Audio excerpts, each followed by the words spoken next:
Hey guys, thanks very much for joining me and welcome to the arcade. Now, I did say last week that I wanted to have a chat with everyone about the recent announcement of the Fast and the Furious from Arcade 1 Up. I wasn't overly impressed with how they went about it. I didn't want to go for a whole live stream on it, so I thought I would just kind of pour out my thoughts here and then I can edit them into a bit more of a coherent video to be able to put it out for you to get the point across.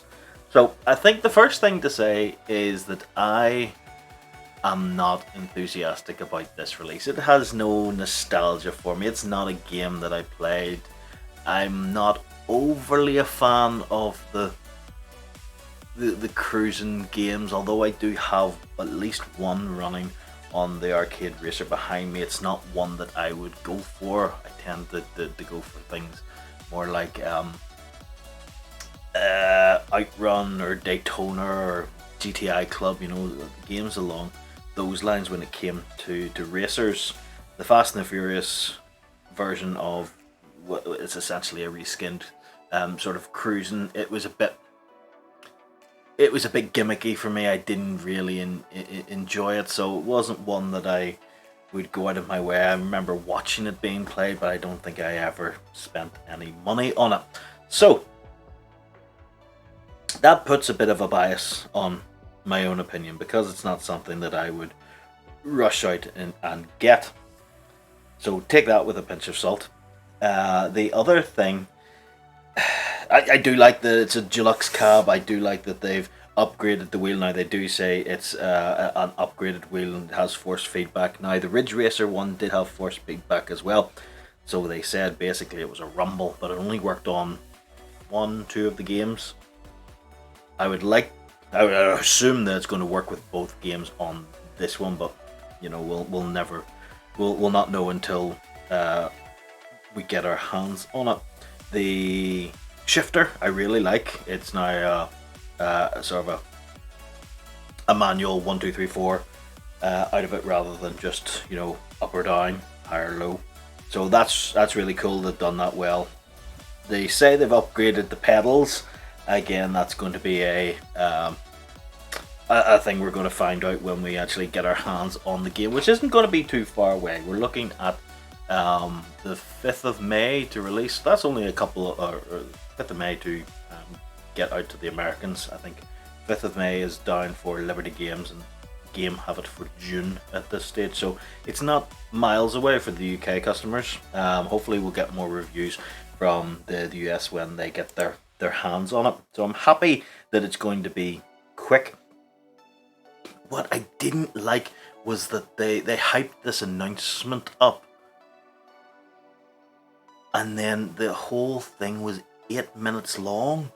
I know John said it before that he's not a host and things like that. It was very, it was pre-recorded segments that he was just queuing up. It just felt so rushed. There was no time to get any questions answered from people in the chat, and there were questions going by like it was basically, there it is, there's going to be 6,000 of them, they're available for pre-order at Best Buy, go get them, bye.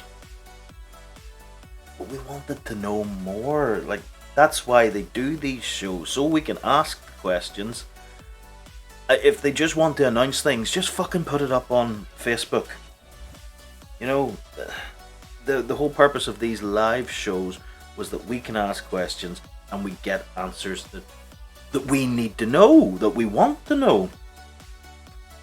So I thought that was really poor, honestly. And maybe it's because they're going through a series of different hosts and things like that. And John's really not up to the task of doing it on his own. That's perfectly fair. I just thought it was handled very, very poorly. The other thing that really bugged me was the splash screen. And if I can I'll sit over here a second so I can put it up on screen. Yeah, look at what they've sort of got here. So we've got what, 4 silhouettes, and this was going to be their product announcement.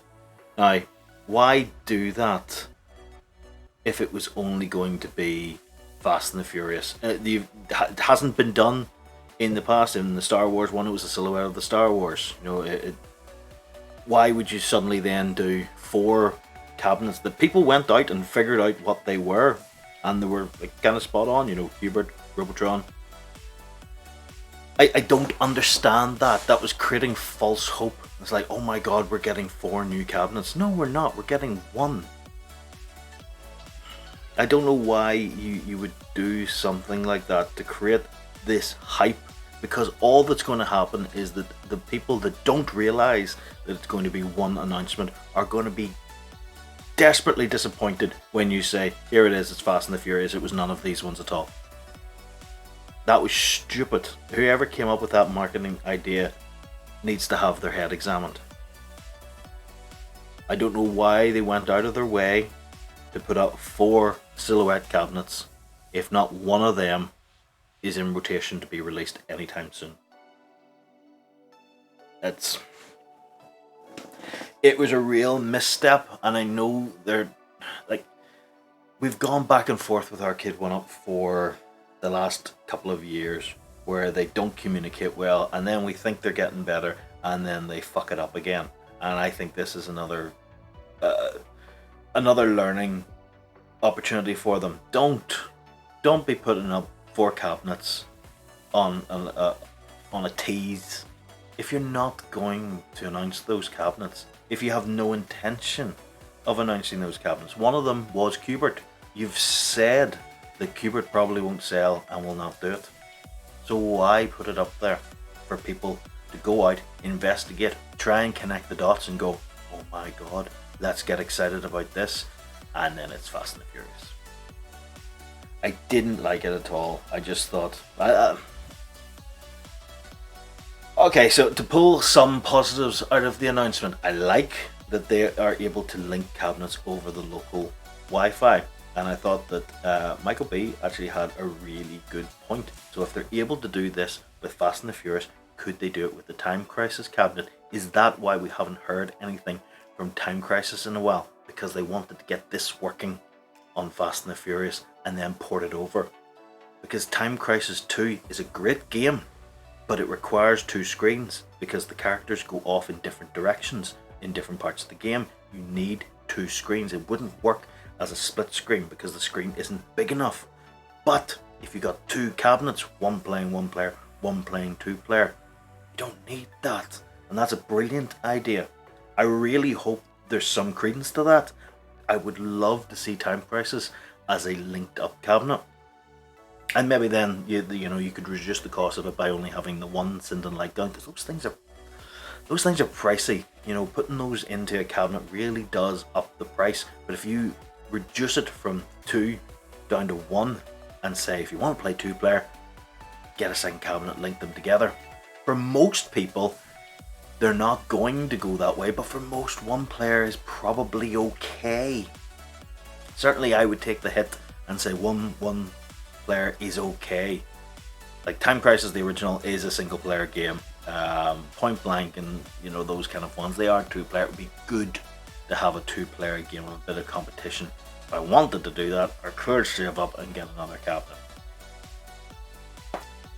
But I think that's okay. I really do. I would prefer them to do that if it means getting Time Crisis 2 onto the machine. So that's kind of where I'm at with it. Like I say, I'm not enthusiastic about this racer coming out. The last 2 we've had, Outrun, never came over to the UK, so I can't really say anything. I might have bought it, but I've heard the reviews for the sit down at least were quite awful. Ridge Racer, I really would have picked that up. Again, never came to the UK. The Ridge Racer cabinet looked amazing. I know it wasn't really a big arcade hit, but I played a ton of it on the PlayStation. I love Ridge Racer. This Fast and the Furious one holds no appeal to me at all. It's not something that I'm going to go out of my way to pick up. I will wait and see what they do with the next cabinet. But even if the Fast and the Furious was moddable or anything like that, I'm not going to go out of my way to get it. It's a major pass for me. And I hope they learn from these last couple of shows. I know the update show didn't go well either because they're ignoring things.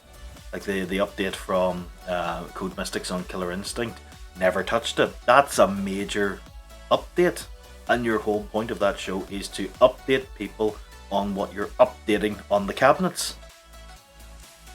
So there's been a load of missteps from Arcade 1-Up, and I really hope they gather themselves together again and go forward. I don't want them to see them slipping backwards again and go into an hour zone of zero communication. Yes, the announcement show for Fast and the Furious was poor. I didn't like the marketing information that came beforehand, the 4 cabinets. Thought that was stupid.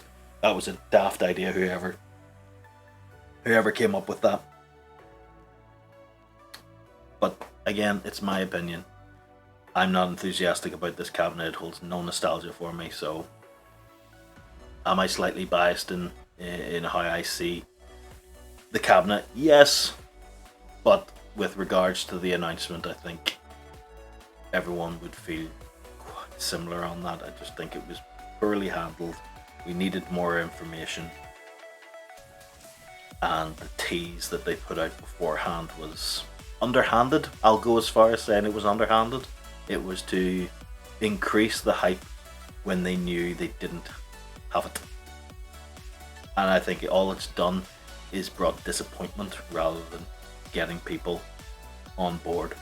People came onto that stream expecting 4 announcements and they got a subpar racing cabinet. People are going to walk away and just go, fuck that then.